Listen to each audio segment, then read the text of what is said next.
លោកស៊ីជីនពីងគឺជាមេដឹកនាំកម្ពុជាគណៈបកកុម្មុយនីសចិននិងជាប្រធានាធិបតីសាធារណរដ្ឋប្រជាណាមិត្តចិនដែលបាននឹងកំពុងដឹកនាំប្រទេសឲ្យក្លាយជាមហាអំណាចសេដ្ឋកិច្ចយ៉ាងល្បីល្បាញពាសពេញពិភពលោកកាលពីឆ្នាំ2018ទស្សនាវដ្តី Forbes បានចាត់ថ្នាក់មេដឹកនាំកម្ពុជាចិនរូបនេះជាមនុស្សមានអំណាចនិងមានឥទ្ធិពលខ្លាំងជាងគេបំផុតលើពិភពលោកដែលទម្លាក់លោក Vladimir Putin ដែលធ្លាប់ជាប់ឈ្មោះជាមនុស្សមានឥទ្ធិពលខ្លាំងបំផុត5ឆ្នាំជាប់គ្នាតើលោកអ្នកធ្លាប់ស្គាល់ប្រវត្តិលោកស៊ីជីនពីងដែរឬទេមុននឹងក្លាយជាប្រមុខរដ្ឋចិនលោកមានប្រវត្តិជូរចត់មិនធម្មតានោះឡើយថ្ងៃនេះខ្ញុំសូមជួយលោកស៊ីជីនពីងបានកើតនៅថ្ងៃទី15ខែមិថុនាឆ្នាំ1953នៅរដ្ឋធានីប៉េកាំងគឺជាមនុស្សដែលមានជោគវាសនាល្អដោយកើតក្នុងត្រកូលអ្នកមានតួនាទីសំខាន់ក្នុងជួរឋានៈគណៈបកកុម្មុយនីសចិនឪពុកគាត់គឺលោកស៊ីហុងយិនគឺជាអតីតសមមិត្តរបស់លោកប្រធានម៉ៅសេតុងដែលជាបិតាស្ថាបនិកគណៈបកកុម្មុយនីសនេះឡើងឪពុកគាត់បានកាន់កាប់តំណែងសំខាន់ដូចជាប្រធានផ្នែកឃោសនាការឧបនាយករដ្ឋមន្ត្រីនិងអនុប្រធានសមាជិកប្រជាជនទៀតផងស៊ីជីនពីងគឺជាកូនប្រុសទី2ដែលមានឈ្មោះស៊ីស៊ីងយ៉ាងណាក៏ដោយវាសនារបស់អនាគតមេដឹកនាំកម្ពុជាចិនរូបនេះបានធ្លាក់ចុះយ៉ាងគំហុកគួរឲ្យអាណិតអាសូរបន្ទាប់ពីលោកម៉ៅសេតុងដាក់ចេញគោលនយោបាយបដិវត្តវប្បធម៌នៅទសវត្សរ៍ឆ្នាំ1960នៅឆ្នាំ1963នៅពេលដែលស៊ីជីនពីងមានអាយុ10ឆ្នាំឪពុករបស់លោកត្រូវបានគេកម្ចាត់ចេញពីគណៈបកហើយត្រូវបានបញ្ជូនទៅធ្វើការនៅរោងចក្រមួយក្នុងតំបន់ឡូយ៉ាងខេត្តនៅណាននៅខែឧសភាឆ្នាំ1966ការអប់រំថ្នាក់អនុវិទ្យាល័យរបស់លោកត្រូវបានកាត់បន្ថយខ្លីដោយសារបដិវត្តវប្បធម៌នៅពេលដែលគ្រប់ថ្នាក់វិទ្យាល័យទាំងអស់ត្រូវបានផ្អាកដើម្បីឲ្យនិស្សិតរិះគន់និងវាយតម្លៃគ្រូបង្រៀនរបស់ពួកគេផ្ទះរបស់គ្រួសារស៊ីជីនពីងត្រូវបានបំផ្លិចបំផ្លាញដោយពួកយុវជនសិស្សហើយបងស្រីរបស់គាត់ឈ្មោះស៊ីហ៊ីពីងក៏ត្រូវបានគេសម្លាប់ផងដែរក្រោយមកម្ដាយរបស់គាត់ត្រូវបានគេបង្ខំផ្ដន្ទាទោសជាសាធារណៈខណៈដែលលោកត្រូវបានបណ្តោយនៅមុខវងមនុស្សដែលចាត់ទុកជាសត្រូវរបស់បដិវត្តន៍លោកស៊ីជីនពីងមានអាយុ18ឆ្នាំនៅពេលដែលឪពុករបស់គាត់ត្រូវបានគេចាប់ដាក់គុកក្នុងឆ្នាំ1968ក្នុងបដិវត្តវប្បធម៌លោកស៊ីមិនដែលបានជួបឪពុកម្ដងទៀតឡើយរហូតដល់ឆ្នាំ1972ដោយគ្មានការការពារពីឪពុកលោកស៊ីត្រូវបានគេបញ្ជូនឲ្យទៅធ្វើការនៅភូមិលៀងជាហេខេត្តសានស៊ីក្នុងឆ្នាំ1969នៅក្នុងចលនាការយុវជននៅជនបទរបស់ម៉ៅសេតុងប៉ុន្មានខែក្រោយមកដោយមិនអាចទ្រាំនឹងជីវិតរស់នៅជនបទបានលោកស៊ីជីនពីងបានរត់គេចខ្លួនទៅប៉េកាំងលោកត្រូវបានគេចាប់យុទ្ធនាការកម្ចាត់អ្នករត់គេចចេញពីជនបទហើយត្រូវបានបញ្ជូនទៅជំរំការងារមួយដើម្បីជីករណ្ដៅក្រោយមកលោកបានក្លាយជាលេខាសាខាបករបស់ក្រុមបង្កបង្កើនផលហើយបានឈប់ពីតួនាទីនោះនៅឆ្នាំ1975ក្នុងកិច្ចសម្ភាសជាមួយនឹងទូរទស្សន៍ Global Time កន្លងមកដោយឆ្លើយនឹងសំណួររំលឹកពីបទពិសោធន៍ជីវិតមួយនេះស៊ីជីនពីងបានរំលឹកថាពិតជាប៉ះពាល់ដល់ផ្លូវអារម្មណ៍ខ្លាំងណាស់នៅពេលដែលឧត្តមគតិនៃបដិវត្តវប្បធម៌គ្មាននរណាម្នាក់អាចយល់បានទេនោះវាបានបញ្ជាក់ថាមនុស្សមានគំនិតភ័ន្តច្រឡំចាប់ពីឆ្នាំ1975ដល់ឆ្នាំ1979លោកស៊ីជីនពីងបានសិក្សាផ្នែកវិស្វកម្មគីមីនៅសាកលវិទ្យាល័យស៊ីងហួរដ៏ល្បីល្បាញក្នុងរដ្ឋធានីប៉េកាំងក្នុងនាមជានិស្សិតកម្មករកសិករនិងទាហានអ្នកដែលសិក្សាជំនាញវិស្វកម្មចំណាយពេល1/5នៃពេលវេលាសិក្សារបស់ពួកគេដើម្បីរៀនសូត្រទ្រឹស្ដីម៉ាក់លេនីនទ្រឹស្ដីម៉ៅសេតុងធ្វើការងារកសិកម្មនិងរៀនសូត្រពីកងទ័ពព្រំដោះប្រជាជនចាប់ពីឆ្នាំ1979ដល់ឆ្នាំ1982លោកស៊ីជីនពីងបានបម្រើការងារជាលេខាផ្ទាល់របស់អតីតមនុស្សក្រមបង្គាប់របស់ឪពុករបស់លោកឈ្មោះ Genbao ដែលនៅពេលនោះ ជាឧបនាយករដ្ឋមន្ត្រីនិងជាអគ្គលេខាធិការនៃគណៈកម្មការកងយោធាមធ្យមពេលវេលានោះហើយដែលធ្វើឲ្យលោកទទួលបទពិសោធន៍ការងារពាក់ព័ន្ធនឹងនយោធាខ្លះៗក្នុងឆ្នាំ1985លោកស៊ីជីនពីងបានជាប់ឈ្មោះទៅរៀននៅសហរដ្ឋអាមេរិកក្នុងចំណោមគណៈប្រតិភូចិនដែលត្រូវទៅសិក្សាផ្នែកកសិកម្មនៅសហរដ្ឋអាមេរិកលោកបានស្នាក់នៅក្នុងផ្ទះរបស់គ្រួសារអាមេរិកមួយនៅទីក្រុង McKinney រដ្ឋ Iowa ចាប់ពីឆ្នាំ1998ដល់ឆ្នាំ2002លោកបានសិក្សាពីទស្សនវិជ្ជាម៉ាក់និយមនិងការអប់រំមនោគមវិជ្ជាម្ដងទៀតក្នុងកម្មវិធីក្រោយថ្នាក់ឧត្តមដោយអនុវត្តការងារផ្ទាល់ផ្នែកមហាវិទ្យាល័យមនុស្សសាស្ត្រនិងវិទ្យាសាស្ត្រសង្គមនៅសាកលវិទ្យាល័យស៊ីងហួរនិងទទួលបានសញ្ញាបត្របណ្ឌិតច្បាប់ជាសញ្ញាបត្រគ្របដណ្ដប់វិស័យច្បាប់នយោបាយការគ្រប់គ្រងនិងប្រវត្តិសាស្ត្របដិវត្តន៍ស៊ីជីនពីងបានចូលរួមក្នុងសម្ព័ន្ធយុវជនកុម្មុយនីសចិនក្នុងឆ្នាំ1971ហើយបានដាក់ពាក្យសុំចូលបកកុម្មុយនីសចិន10ដងមុនគេយល់ព្រមទទួលយកនៅឆ្នាំ1974នៅឆ្នាំ1982លោកត្រូវបានគេបញ្ជូនទៅស្រុកចុងទីងនៅហឺប៉ៃដោយធ្វើការងារជាអនុលេខាបកមួយឆ្នាំក្រោយមកលោកត្រូវបានដំឡើងឋានៈជាលេខាបកក្លាយជាមន្ត្រីកំពូលប្រចាំស្រុកនេះក្រោយមកទៀតលោកស៊ីជីនពីងបានផ្លាស់ប្ដូរទៅបម្រើការនៅខេត្តចំនួន4ផ្សេងៗក្នុងអំឡុងពេលកាន់អាជីពនយោបាយថ្នាក់តំបន់របស់គាត់ខេត្តហឺប៉ៃ1982ដល់1985ខេត្តហ្វូជៀន1985ដល់2002ខេត្តស៊ីសាំងឆ្នាំ2002ដល់2007និងក្រុងសៀងហៃ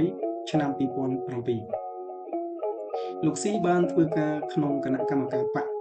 ក្រុងហ្វូស៊ូខេត្តហ្វូជៀនហើយបានក្លាយជានាយកសាលាវិទ្យាល័យបក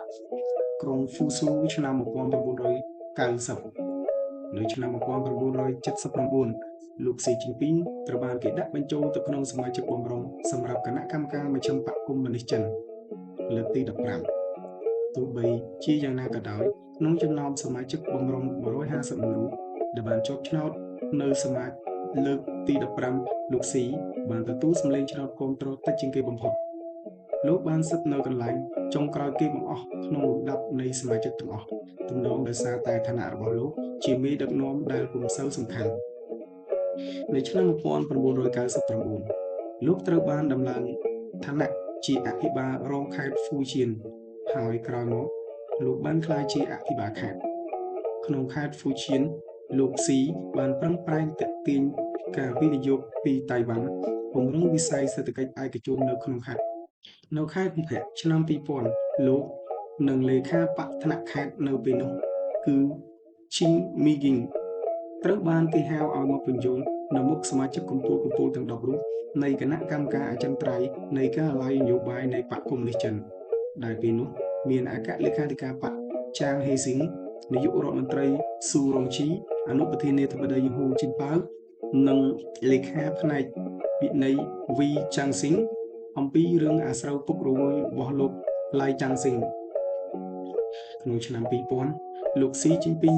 បានចាកចេញពីខេត្តហ្វូជៀននិងបានកាន់តំណែងនយោបាយនាំមុខគេជាច្រើននៅក្នុងខេត្តជិតខាងស៊ីជាង